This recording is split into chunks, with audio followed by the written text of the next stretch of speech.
Okay, I want to show you what happened with the kiln I built, a wood soda kiln about 200 miles northeast of Toronto. First, some slides to show you a little bit of the background, starting with Ryan and I moving the bricks and digging post holes and laying the bed. That's the exit flue. There's my throat arch. And looking from the back to the front, the kiln went up. Looks like it went up very fast. Actually took about 3 years all by myself. Driving hour and a half out, hour and a half back. It didn't go too fast. But the firebox is coming along in that picture, and there's the stacking chamber. We're about ready to start on the chimney. That's my lid, my counterbalanced lid. It's about 7 inches of ceramic fiber. It is beautiful.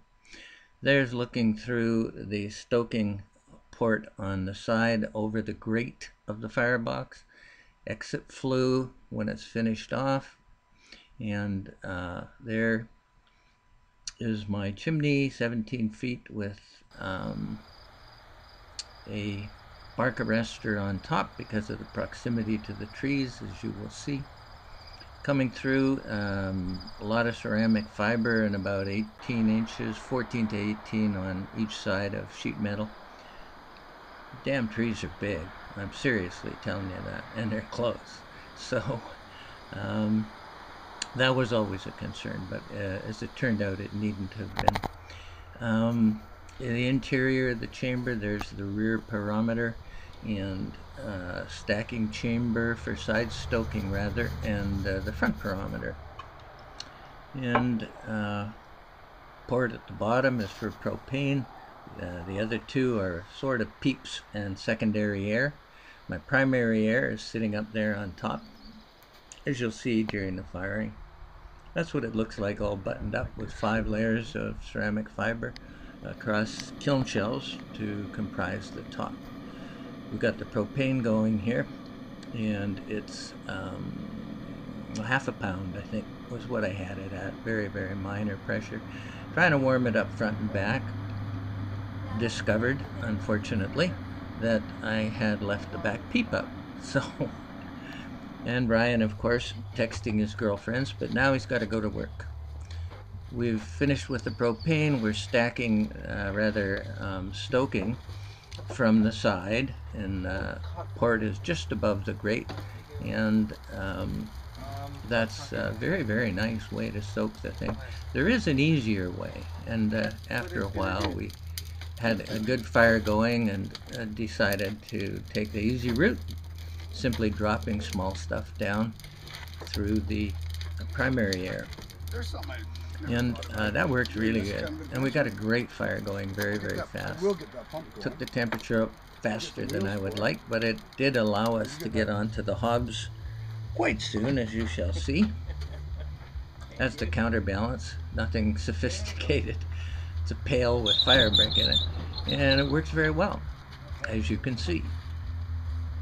This is the first stoke, so there's more of a flare-up than there will be subsequently. That's the theory.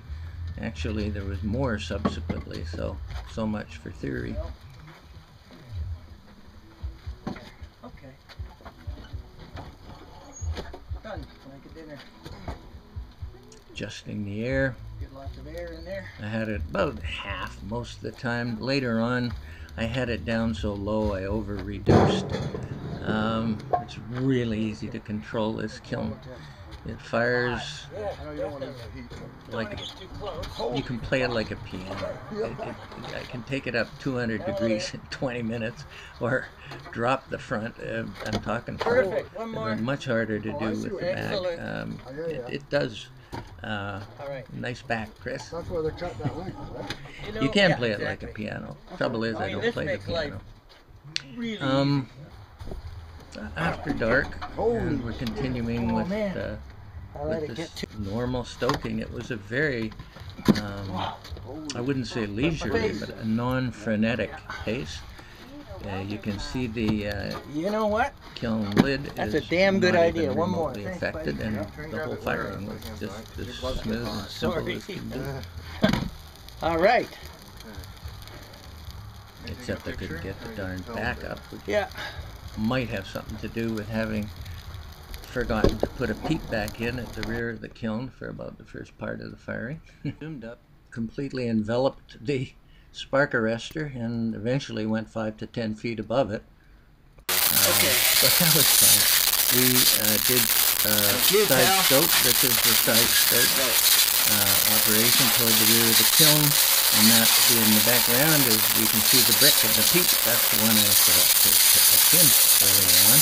We're just throwing in small stuff, and I don't think it worked very well. I think it was a pain in the butt, and it definitely deposited a lot of crappy little things into our coffee mug that happened to be stashed up behind it, hoping to block the flame further. And it was, however, fun.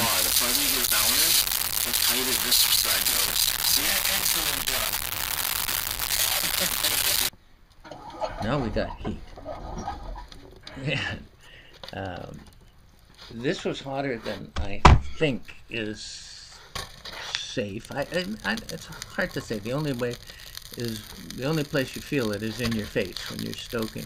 And my daughter suggested getting a welder's mask, and that being probably the simplest solution, I think that's what I'll do, because it's wonderful to fire this kiln and stoke from the top. I don't know if it took it or not. Yeah, it's going. And now it's all done. Oh, it's Went filming. about 16 hours, which was about I thought you were just 8 hours less than I wanted to fire, but I couldn't hold it back. There we go. And Ryan's unloading. Oh, yeah. Turn the white side here, and the other side. And then the other one, too. Helped by Hobbs the dog. Good. Oh, wow. Good stuff. What do you want me to do, Pop? He likes that plate. Okay. So do I. As long as we're not outside the range of the Yeah. It had some You might color and shape, and worked out nice. Jug is nice. There. That's. And Pretty cool, guys. it was close to what I was looking for toward the rear of the kiln. The trouble is it was at the front. And this was a weirdo. Down. It was a refire, and Not that bad. it's actually beautiful. There. It's got some kiln goober on it right there. I could have ground it off, but I didn't. I like it.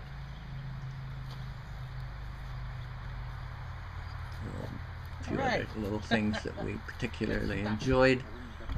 I'll And do the bowl. Ryan had a bowl. God, you can't really see it here, but the color, yes. It's the best. Bring it best in. show, I would say. Great bowl. That's good. And that's it.